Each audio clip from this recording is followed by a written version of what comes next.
Assalamualaikum warahmatullahi wabarakatuh. InsyaAllah tuan-tuan yang mana baru menonton video saya, jangan lupa tekan button like, share, komen dan subscribe channel saya, supaya apabila tuan-tuan dan perempuan apabila subscribe channel saya, view akan naik lagi dan akan bertambah. Apabila view bertambah, subscribe bertambah, saya akan seronok nak tambah lagi video. Okay, thank you. Bye bye.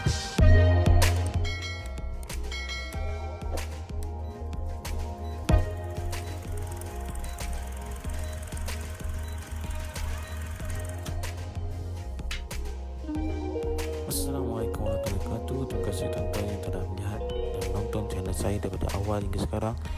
Jangan lupa like, share, komen dan subscribe channel Murid Indonesia. Terima kasih.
Assalamualaikum. Ni sekarang ni dia crack lah.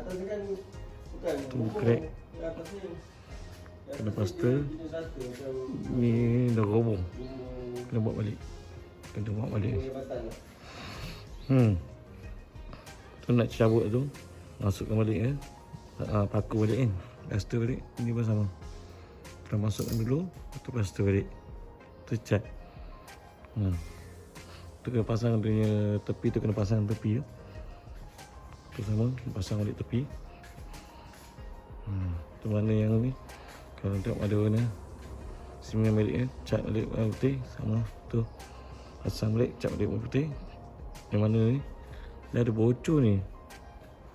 Bapak kata ni dia ada bocor atas. Atas ni slab kan, dia kan bumbung kan. Atas ni slab kan. Nanti kena tengok atas tu, kena buat waterproofing dulu. Lepas tu tembak PU. Kena tembak PU kat sini, dia akan keluar jadi macam tu air.